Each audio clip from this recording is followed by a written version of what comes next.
네,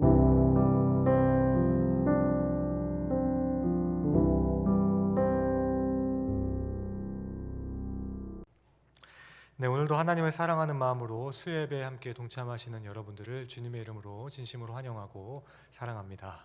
예, 눈이 오는데도 잘 오셨습니다. 모세는 2차 저차한 사정을 뒤로하고 하나님의 부르심을 받고 이제 애굽으로 향하고 있습니다. 모세의 사명은 애굽에서 노예 생활을 하고 있던 이스라엘 백성들을 자유하게 하고 약속의 땅으로 인도하는 것입니다. 이 부분은 교회에서 워낙 많이 접하던 이야기니까 당연해 보이실 수 있습니다. 그런데 모세의 입장에서 한번 생각해 보시기 바랍니다. 이게 얼마나 무모한 일입니까? 애굽 왕 바로는 당대 최대 강국의 왕이었습니다. 그러니 아무나 만날 수 있는 사람도 아니었습니다. 정말 어마어마한 나라의 그 왕국에서 호위관들도 있을 거며 대신들과 그런 많은 사람들이 둘러서 있는 곳일 텐데 그 왕 앞에 그냥 서 있기만 해도 얼마나 떨릴까요? 그런데 혈혈단신인 모세가 물론 아론이 같이 가긴 했지만 그 바로 왕과 고관들과 대신들 앞에서 이스라엘 백성을 보내달라고 요구하는 것입니다. 어떤 나라의 사신도 아닙니다. 바로가 보기에는 그냥 어느 시골의 노인일 뿐이죠. 그런데 이 상황에서 정말 얼토당토 않는 말을 해야만 하는 겁니다. 정말 허무맹랑한 그 말을 듣고 과연 바로가 듣겠습니까? 그래서 그냥 쟤 뭐라 그러니? 쟤 그냥 죽여라 하면은 그 자리에서 죽을지도 모르죠. 그냥 목을 내밀어 놓고 해야 하는 말이죠. 누가 그런 일을 하겠어요? 모세라고 뭔가 굉장하게 뭐가 특별한 것이 있었겠습니까? 당시 모세가 40년의 광야를 경험했다라면 또 생각이 달라질 수도 있겠죠. 하지만 지난번에 말씀드렸듯이 지금 모세의 상태는 하나님을 통해서 동족에게 받은 마음의 상처를 이제야 조금이나마 치유한 상태입니다. 그리고 객관적으로 애굽을 떠나온 지 40년이나 지났어요. 자신을 알아볼 사람들이 몇이나 있을지는 모르겠지만 지난번 애굽에서 도망 나온 이유가 무엇이었습니까?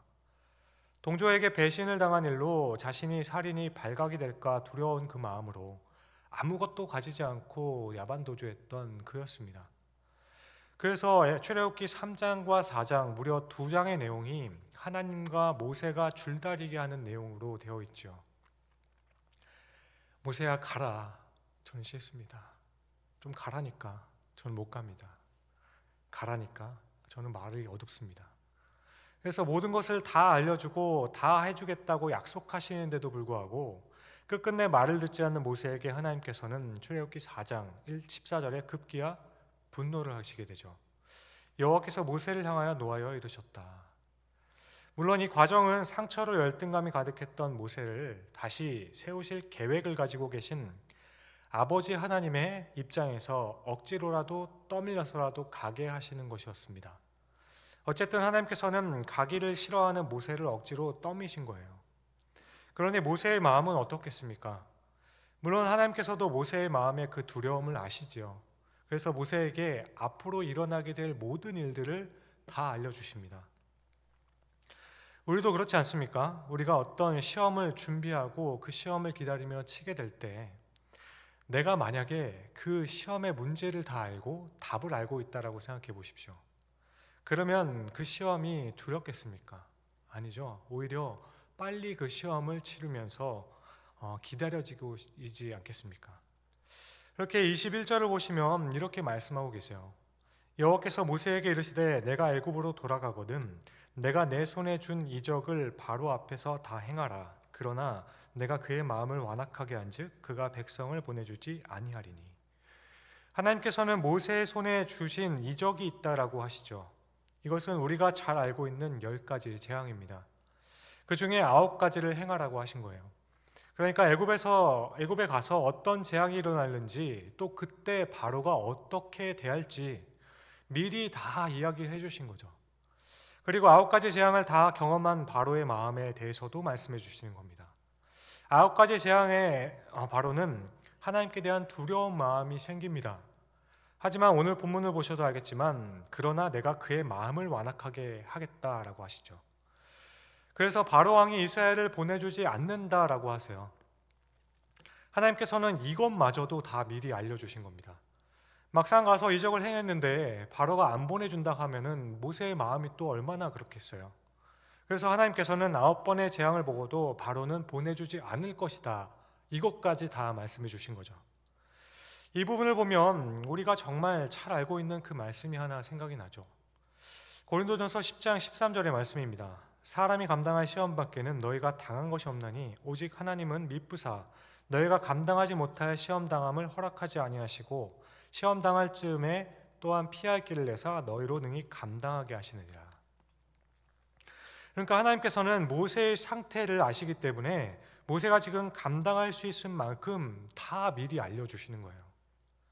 하나님께서는 감당할 만큼 시험을 주신다고 했습니다. 우리 아버지는 그런 분이세요. 감당할 만큼의 시험을 주시고 그 믿음의 분량대로 능력 또한 주시는 겁니다. 그래서 나에게 닥친 일은 모두 감당할 수 있게 하시는 분이세요. 그래서 나중에 보면 이스라엘 백성들을 출애굽시킨 이후에 곧장 직선 코스로 가지 않고 약속의 땅을 직선 코스로 가지 않고 빙빙 돌아가게 되죠. 이것도 이유가 있습니다. 출애굽기 13장 17절의 말씀을 보면 바로가 백성을 보낸 후에 블레셋 사람의 땅의 길은 가까울지라도 하나님이 그들을 그 길로 인도하지 아니하셨으니 이는 하나님이 말씀하시기를 이 백성이 전쟁을 하게 되면 마음을 돌이켜 애굽으로 돌아갈까 하셨습니다. 그러니까 430년간 애굽의 노예였던 사람들이니 그 전쟁의 참상을 보게 되면 아이고 그냥 애굽에 있었을 걸 그랬다라는 그 종으로 있는 게 낫겠다라고 하겠다라는 거죠. 그것을 아셨습니다. 그래서 아직 그런 일을 감당할 수 없기 때문에 하나님께서는 광야로 돌아가는 길로 인도하셨던 거죠. 물론 이스라엘의 죄악으로 인한 것도 있습니다. 하지만 나중에 여호수아를 통해 가나안의 정복 전쟁을 할 때를 보면 전쟁을 해서 그 땅을 차지하라고 말씀하세요. 그래서 그때 감당할 수 있을 만큼의 그 시험을 주시는 거죠. 여러분, 우리의 길도 그렇게 하나님께서는 인도하십니다. 때로는 돌아가는 것 같고 굉장히 더딘 것 같고 답답하게 보일지라도 하나님께서는 우리의 신앙의 여정, 그 삶의 모든 순간들을 흔들림이 없이 인도하고 계신다라는 사실이죠. 이것을 믿을 수 있길 바랍니다. 그렇게 다시 본문으로 돌아가서 그렇게 9가지 이적을 다 보더라도 아니 바로의 입장에서는 9가지 재앙이죠. 다 당하고 나서도 바로가 백성들을 안 보낼 것이다 라고까지 알려주세요. 그런데 이때 모세가 바로에게 해야 할 말이 있다라고 하시며 이 말을 그때 하라고 말씀하십니다. 22절과 23절이죠. 너는 바로에게 이르기를 여호와의 말씀이 이스라엘은 내 아들 내 장자라. 내가 내게 이르기를 내 아들을 보내주어 나를 섬기게 하라 하여도 내가 보내주기를 거절하니 내가 내 아들 내 장자를 죽이리라 하셨다 하라 하시니라. 먼저는 이스라엘이 하나님의 아들이요 장자라고 하시죠. 창세기를 보면 이 장자라는 위치가 얼마나 중요한지를 보여주고 있죠. 야곱은 차자로 태어났지만 장자가 되려고 온갖 노력을 합니다. 형이 배고플 때 일부러 팥죽 끓여서 냄새를 솔솔 풍기면서 팥죽으로 장자권을 사기도 하고, 이것도 부족해서 눈이 어두운 아버지를 속이기 위해서 자기 팔에 염소털을 붙여서 형 흉내를 내면서 장자의 기도를 받아내기도 하죠. 하나님의 장자가 되고 장자권을 갖는다는 것은 그렇게도 중요한 겁니다.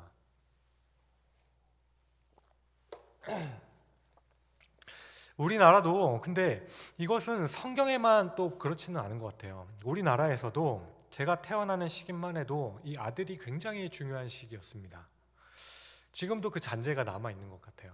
그래서 여러분 딸을 부르실 때는 어떻게 부르십니까? 뭐 소율아 누구야 이렇게 이름 부르시잖아요. 그런데 아들 가진 어머님들은 이름 부르지 않습니다. 어떻게 부르는지 아십니까? 굉장히 애정과 사랑을 듬뿍 담아서 아들 이렇게 부르죠. 지금도 그런 분위기가 있잖아요. 그런데 그 옛날 그 중에서도 장자는 그냥 아들로도 부르지도 않았죠. 예전에 우리나라만 해도 어땠습니까? 장자는 우리가 예전에 우리 집안에 뭐라고 불렀죠? 대들보라고 부르기도 했죠. 그러니까 장자는 하나님에게 있어서 택함 받은 자들이고 하나님의 나라를 유업으로 받을 자들로 지칭하는 거죠. 이 말을 하나님께서는 모세에게 바로 왕 앞에서 전달하라고 하는 거예요. 그런데 생각해 보십시오. 지금 이스라엘은 바로의 종이죠. 당시의 종은 그냥 소유물이었습니다. 그러니까 당시 이스라엘 백성들은 바로의 소유물이고 노동력이에요. 그리고 당대의 가장 최대 강국은 어디였다? 애굽이었습니다. 그러니 당시의 세상에서는 어느 누구도 이것을 달라 말라 할 수 있는 그런 사람이 없었던 거예요. 그런데 이제 바로에게 그 권리를 요구하시는 분이 생기게 된 거죠. 이스라엘을 장자로 삼으신 이스라엘의 아버지 여호와 하나님이신 겁니다. 그렇게 이어지는 9가지 재앙은 그 재앙을 통해서 하나님께서 애굽이 섬기고 있는 모든 신보다 높으심을 나타내 주시는 겁니다. 그런데 사실 9가지 재앙을 생각해 보면 또 그렇잖아요. 하나님께서 굳이 그 방법을 다 사용하셨을 필요가 있었을까? 그냥 처음부터 장자를 그냥 딱 쳐가지고 하면 되었던 일이 아닐까? 아니면 여호수아의 그 정탐꾼에 들었던 라합의 말처럼 그 애굽의 사람들의 간담을 다 높게 만들면 되는 일이잖아요. 그런데 굳이 9개나 되는 그 재앙을 보여주셨던 이유는 무엇일까? 그것은 애굽이 섬기고 있던 우상들을 하나씩 깨뜨려 주시는 거예요. 왜냐하면 이것은 당시 이 이스라엘 백성들 때문입니다. 작업같이 430년이라는 세월이죠. 당시 종이었던 이스라엘이 보기에는 애굽은 너무 큰 나라인 거죠. 그렇게 이스라엘이 보기에는 하나님보다 애굽의 그 신들이 더 커 보였던 겁니다.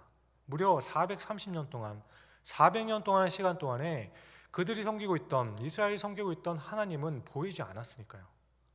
그래서 이스라엘이 나중에 힘들면 하나님이 아닌 다른 신을 섬기게 될까봐 하나씩 깨워주는 거죠. 정말 세밀하게 준비하시는 거예요. 그래서 이 10재앙에는 하나하나마다 다 의미가 있습니다. 첫 번째 피재앙은 나일강이 피로 문드러웠을 때 나일강의 신으로 불렸던 하피, 이시스, 쿠눔, 소백, 오시리스가 졌다라고 생각을 하게 되는 거죠.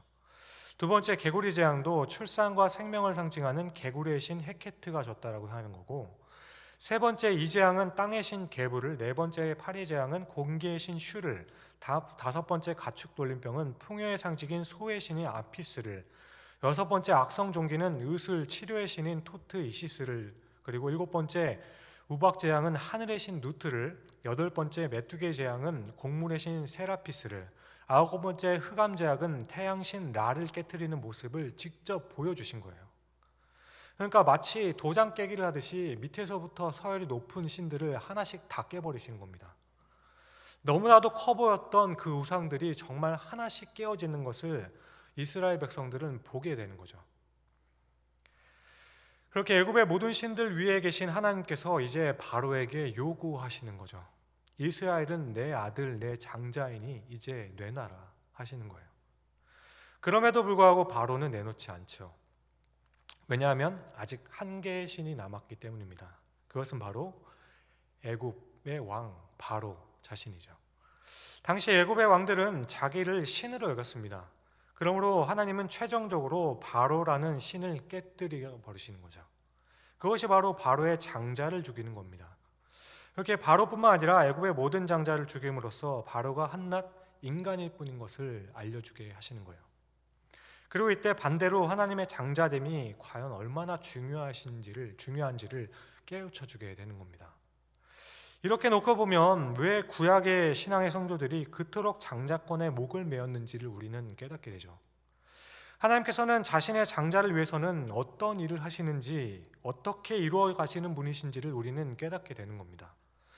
그런데 여러분, 우리가 바로 하나님의 장자입니다. 우리 모두는 하나님의 장자예요. 로마서 8장 16절과 17절을 보면 이런 말씀이 있습니다. 성령이 친히 우리의 영과 더불어 우리가 하나님의 자녀인 것을 증언하나니 우리는 하나님의 자녀라고 하죠.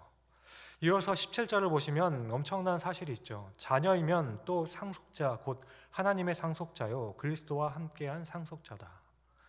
하나님께서는 우리를 자녀라고 하시는데 상속자의 자녀라고 하는 겁니다. 그러니까 우리 모두는 하나님의 장자라는 말씀이죠. 이스라엘이 애굽의 노예로 아무것도 못하고 잡혀 있었던 것처럼 죄와 죽음의 노예에 잡혀 있던 우리들을 지옥의 영원한 형벌 가운데 빠져야만 했던 그런 우리들을 하나님께서는 장자로 삼아주시고 죄와 사망에서 건져주신 겁니다. 사망으로만 가야만 했던 우리를 그 가운데서 끄집어내주신 거예요. 우리는 하나님의 상속자이기에 다시는 죄의 권세 아래 떨어지지 않는다고 말씀하십니다. 로마서 8장 31절이죠. 그런즉 이 일에 대하여 우리가 무슨 말을 하리요? 만일 하나님이 우리를 위하시면 누가 우리를 대적하리요? 그러니까 성경의 이야기들은 바로 우리들의 이야기를 하고 있는 겁니다. 자, 여기까지가 모세가 앞으로 겪게 될 일을 하나님께서 말씀해 주신 부분들이에요. 모세는 앞으로 일어날 일들을 미리 싹 다 알고 있었습니다. 마치 요즘 유행하는 인생 2회차의 인생처럼 답을 다 알고 가는 거예요. 모세를 보내시려는 하나님께서 이토록 세심하게 신경 써 주신 겁니다. 정말 어르고 달래서 겨우 보냈어요. 그런데 여러분, 바로 이 타이밍에 굉장히 당혹스러운 한 사건이 발생하게 됩니다. 오늘 본문 24절이죠. 모세가 길을 가다가 숙소에 있을 때 여호와께서 그를 만나사 그를 죽이려 하신지라. 아니, 지금 겨우 모세를 어르고 달래서 보내신 길이죠. 그런데 갑자기 모세를 죽이려고 하시는 거예요. 갑자기 왜 이러시는지 너무 당혹스럽습니다. 이유를 알 수가 없죠. 하지만 25절을 보시면 그 아내 시보라는 알았죠. 이 구절을 보면서 또 한 번 느낍니다. 역시 남편은 아내를 잘 만나야 된다. 어쨌든 하나님께서는 이렇게 하시는 이유가 무엇인가? 그것은 그의 아들이 아직 할례를 받지 않았던 겁니다.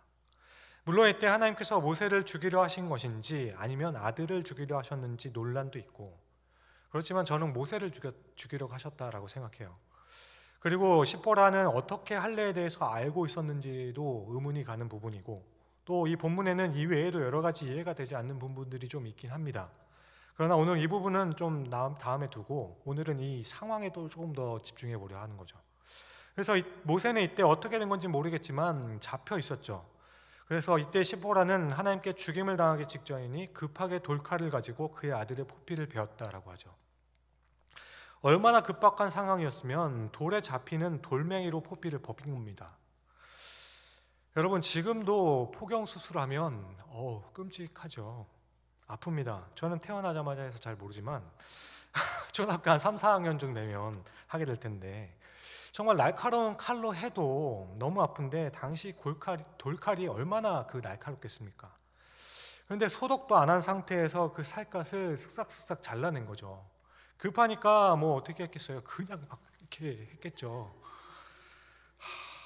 그러니 정말 너무 아팠지 않겠습니까? 저는 이 구절을 볼 때마다 상상이 돼가지고 제가 더 아파요.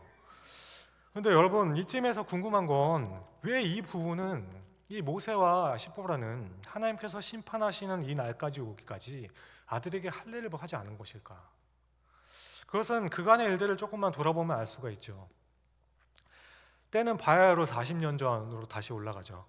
그러니까 모세가 애굽의 왕자였던 40대부터 돌아봐야 됩니다. 모세는 자신의 출신을 알고 이스라엘 사람을 도와주려 했다가 애굽 사람을 죽이게 되죠. 그런데 이 일이 탄로가 나서 애굽에서 도망쳐 나옵니다. 그렇게 광야에서 헤매다가 당도한 곳이 출애굽기 3장 1절을 보면 미디안 제사장 이드로의 땅이었다라고 얘기해요. 그러니까 모세는 미디안 제사장 이드로의 땅에 정착해서 이드로의 딸인 시보라와 결혼하게 된 겁니다.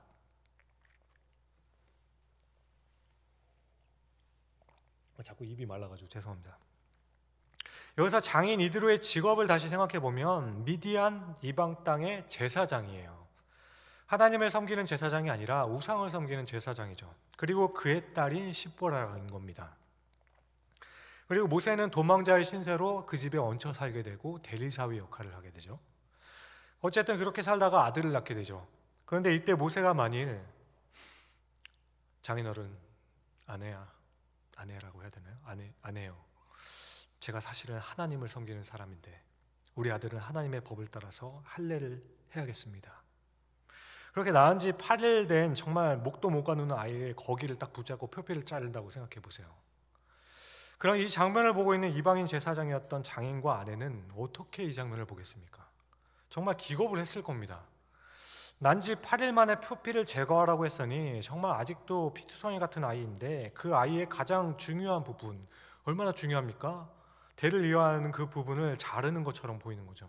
그러면 이렇게 소리치지 않았을까요? 죄송합니다. 상황을 일리하게 위해서. 이 미친 엑스 지금 뭐 하는 거냐고, 지금 당신 미쳤냐고, 이렇게 하지 않았을까요? 상황을 한 겁니다. 그러니까 모세는 당시에 도망자에서 얹혀 사는 신세였던 거죠. 그러니 뭘 할 수 있겠어요? 그냥 무기력하게 있을 수밖에 없는 거죠. 모세는 그냥 도망을 나온 무기력한 가장이었고, 그 아내 십보라는 엄밀히 말하면 이방 제사장의 딸, 우리식으로 얘기하면은 불신자였던 거죠. 십보라와 결혼하였다고 해서 모세의 하나님을 믿지는 않았을 거라는 겁니다.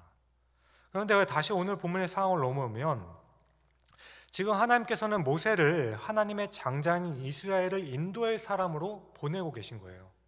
그리고 이 여정에 모세는 혼자 가는 것도 아니고 자기 가족과 함께 이동하고 있는 겁니다. 그래서 오늘 본문 바로 앞에 20절을 보면 모세가 그의 아내와 아들들을 나귀에 태우고 애굽으로 돌아가고 있다라고 하죠.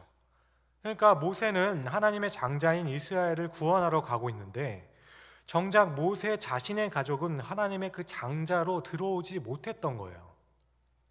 창세기 17장에 하나님께서는 조상 아브라함에게 할례에 대해서 분명하게 이렇게 명령하셨습니다.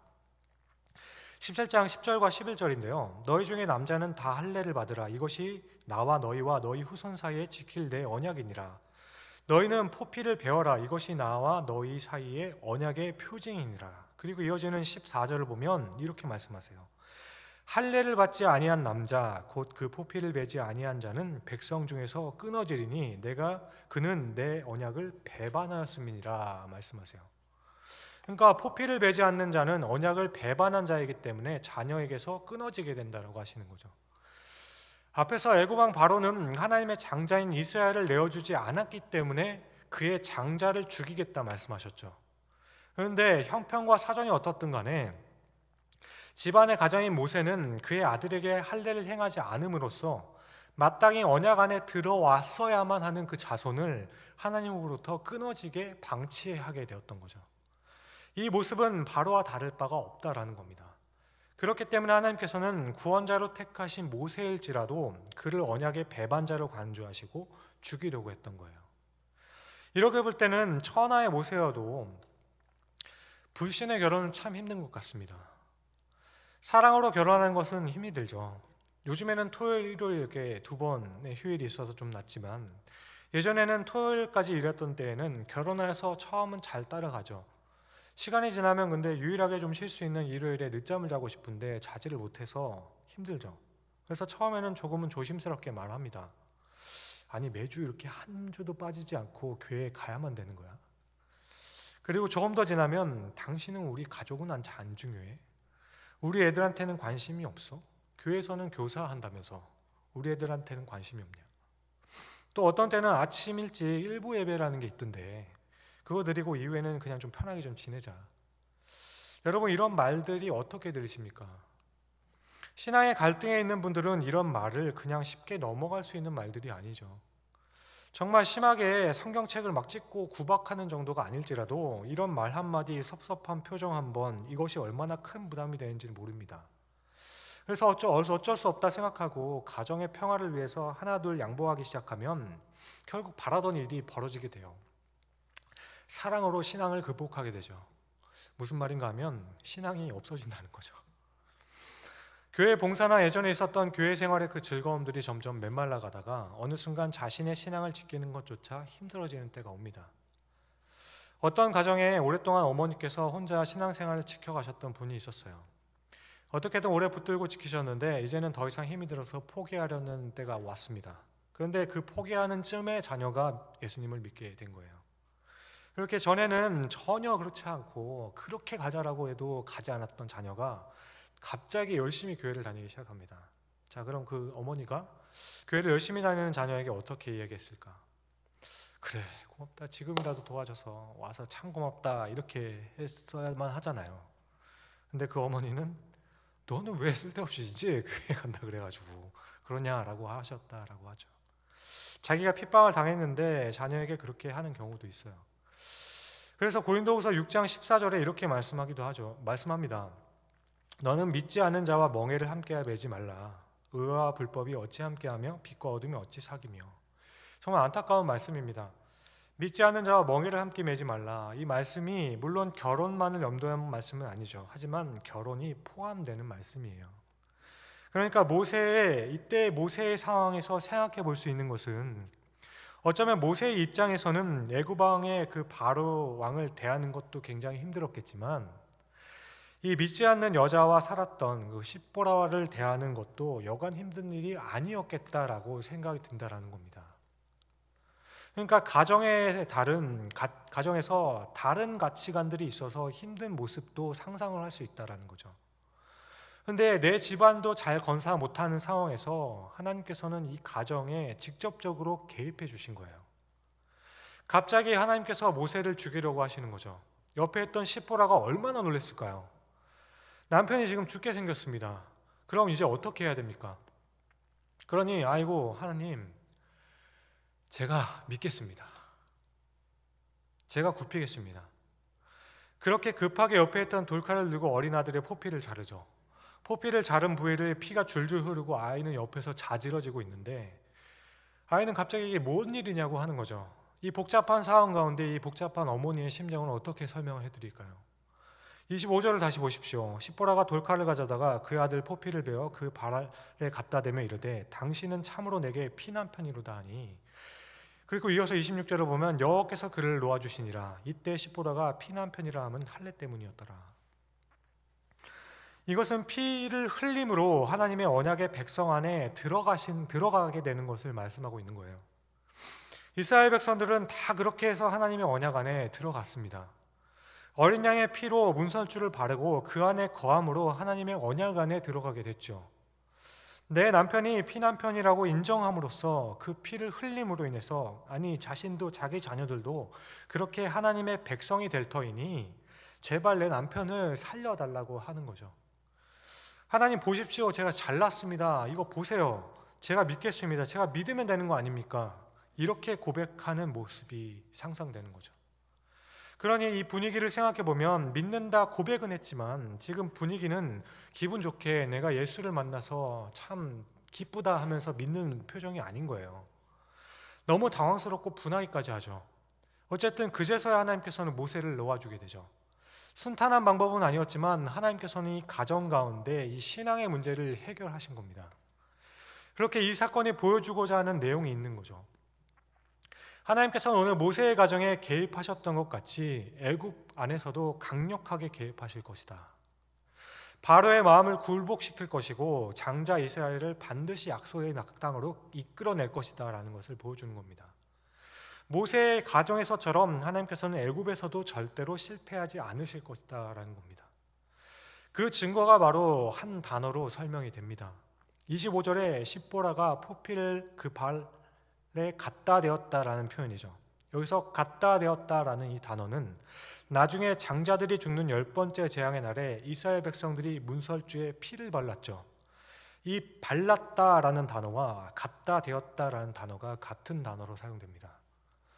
일부러 쓴 표현이에요. 그러니까 모세의 가족을 피 흘림으로 구원하시고 자기 백성으로 삼으셨던 것처럼 이스라엘을 피 흘림으로 구원하시겠다는 것을 이 사건을 통해 미리 보여주셨던 거죠. 하나님의 계획하심에는 빈틈이 없는 겁니다. 다만 이 일로 인해 십보라의 마음이 굉장히 상한 것 같기도 해요. 이 일 전까지는 모든 가족이 애굽으로 가고 있었죠. 종교는 달려도 남편이 가는 곳에 같이 가겠다고 떠난 것이었을 겁니다. 그런데 이 일 후에 십보라는 친정집으로 돌아가 버리죠. 이혼이 아니라 모세의 그 사명의 길에는 같이 가기에는 자기가 감당할 수가 없다라는 판단이었을 것 같습니다. 내가 하나님을 이제는 믿겠는데 당신이 하는 그 사명까지는 내가 갈 수는 없을 것 같다. 또 그 중에 아들 때문인 것 같기도 해요. 그곳에서 피가 철철 흐르고 있는데 어떻게 같이 계속 애굽으로 가겠어요?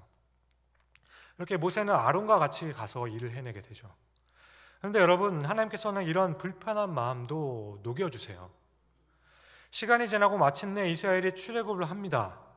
하나님께서 당시 세계 최고였던 그 강대국 애굽을 심판하신 일이 주변국에 다 퍼지게 되죠. 200만 명이 넘는 이스라엘을 이끌고 나오는 모세의 모습이 얼마나 당당해 보이겠습니까? 그런데 이 모세를 누가 와서 한대하시는지 아십니까? 출애굽기 18장 1절을 한번 찾아보시죠. 같이 함께.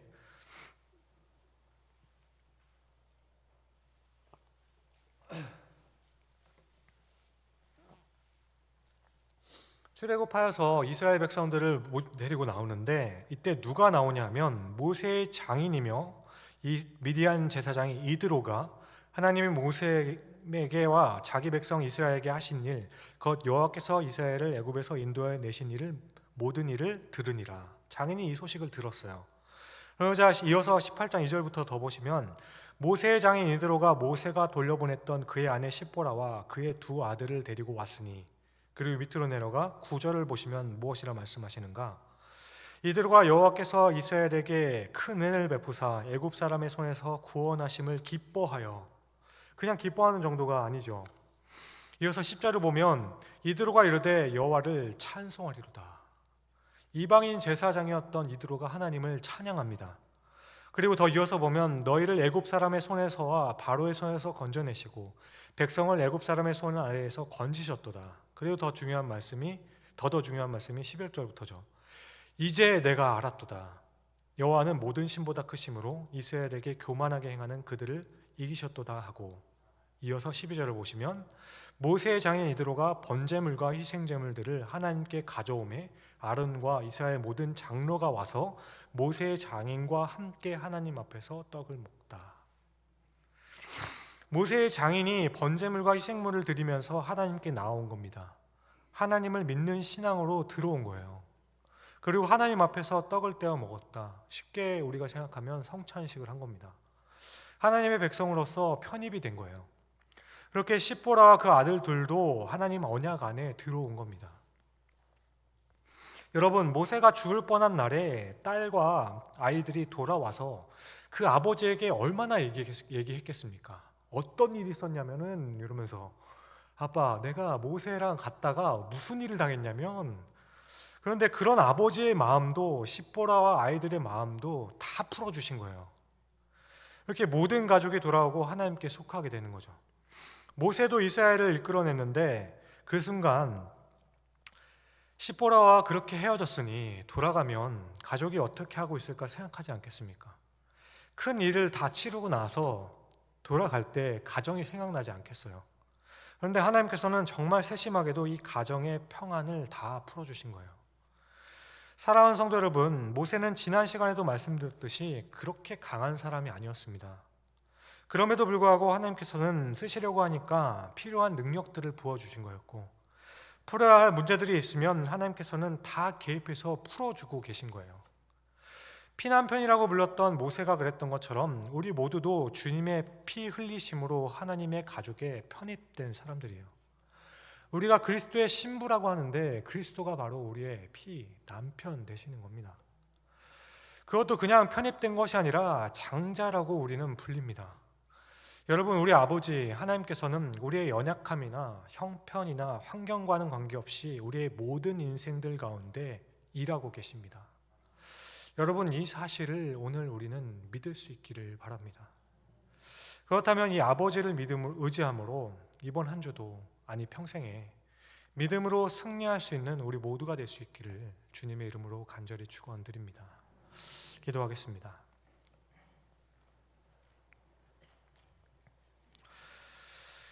사랑과 은혜가 풍성하신 아버지 하나님, 오늘 모세에게 베푸셨던, 이스라엘에게 베푸셨던 그 은혜의 세밀하심을 성경을 통해 확인합니다.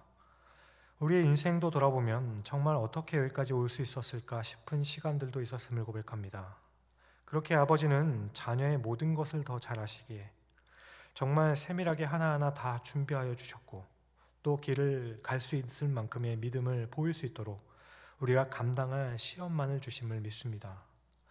앞으로도 이 고백을 붙들고 살아보려 합니다. 주님, 우리가 알지 못하는 그때에도 주님은 모든 것을 알고 계시며 또 준비하시며 해결하고 계심을 우리가 오늘 이 자리에서 믿사오니 우리의 믿음이 연약하여지지 않도록 늘 깨어 기도할 수 있는 우리가 되게 하여 주시옵소서. 이렇게 기도하는 가운데 주님의 음성을 듣고 용기와 힘을 얻으며 더 주님과 함께 동행하는 귀한 그 장자의 삶, 하나님의 상속자의 삶을 살아낼 수 있는 우리가 될 수 있도록 주께서 때마다 시마다 은혜를 더하여 주시옵소서. 감사합니다. 이 모든 말씀을 멸망 가운데 우리를 자녀 삼아 주사 이제는 주님의 자녀로서 복된 삶을 살 수 있게 하신 우리 구주 예수 그리스도의 이름으로 기도합니다. 아멘.